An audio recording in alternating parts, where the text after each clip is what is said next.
I'm talking about a really important topic.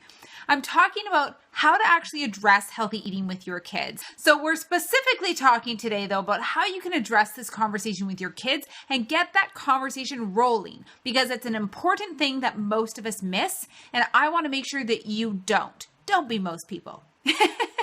So let me quickly introduce myself. My name is Sharisse Dalby. I'm a nutritionist, guys, and I work with families and kids to help them through their digestive, emotional, and time management issues, all the things that they need to change to help them feel healthy and happy. I help address those things. And today we're talking specifically about how you can address this conversation with your kids. If any of you guys have kids and you're kind of either not sure or you've tried opening up conversation and it didn't go well, these are the tips and the information you need. And it's really important. You know that I always recommend that you open up this conversation. It's key. It's key to getting your kids to eat healthy is having open communication about it. So the first thing you need to do when you talk with your kids about it is you need to keep it positive.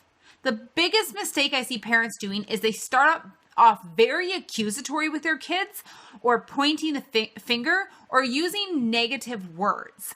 And the problem with that is if you start this conversation off in a negative way, your kids shut down. Wouldn't you? Wouldn't you shut down if somebody just kind of came at you like that?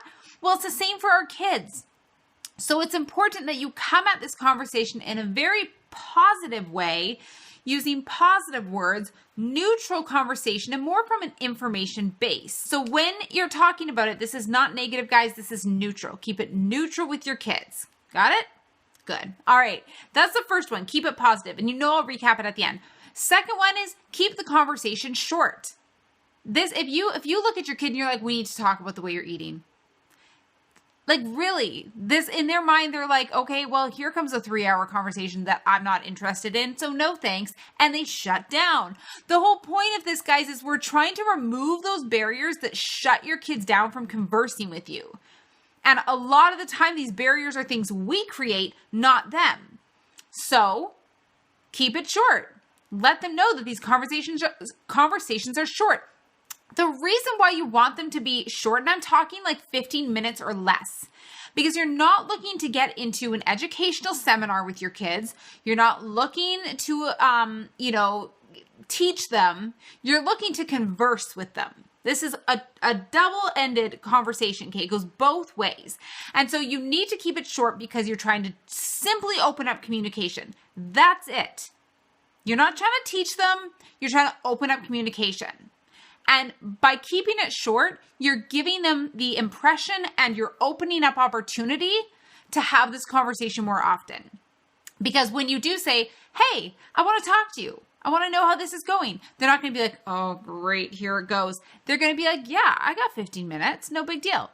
And you've opened up conversation and you're showing that it's a conversation, not a lecture. And that's very, very important. Okay. So number 2, keep the conversation short. Every time. Okay, and then number 3, my last point, and then I'll do the recap for you, is you have to keep the conversation about them. It's not about you. It's not about the food.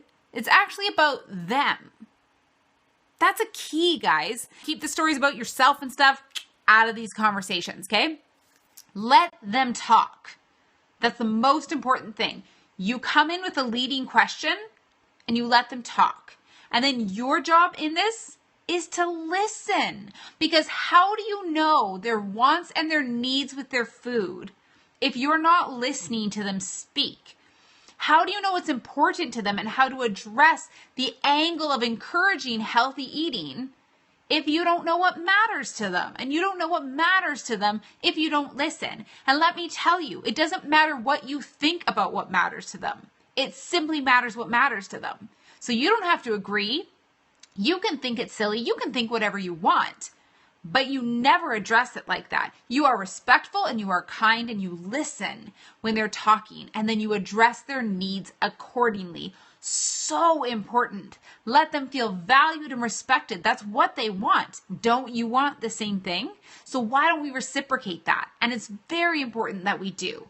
So those are kind of my points in it. So again, if you And I'll do a recap as I explain this, but if you can keep a positive conversation with them, so keep the conversation neutral, no negative connotations, no pointing the finger. If you can keep it positive, which is point number 1, if you can keep it short, which is point number 2, and if you can keep it about them, all of a sudden you've opened up communication and a trust factor, where they're going to be willing to discuss their concerns. They're going to be willing to discuss what they want out of healthy eating. And then in the end, they're going to be willing to listen to you when you try and encourage them to kind of go outside of what they're doing. But often we think we want to sit down for this one long lecture, tell our kid what they need to do, and then have them be perfect. Guys, wrong answer. It's all about being willing to build off of these conversations and layer and take your time, because it's relationship building. You want your kids to follow in your footsteps? Then they have to trust you.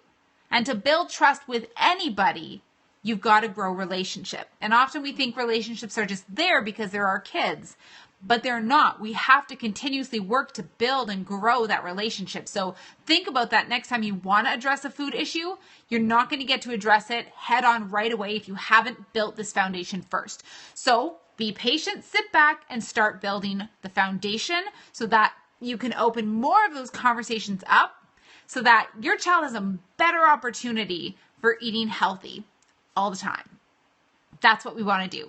And then if you're not part of my private Facebook community group, you have to join my private Facebook community group. Totally free, but you can come in there, hang out with an awesome group of people, and get to ask me your questions anytime, totally free, because I just want to help you out. Bye, guys. Mwah.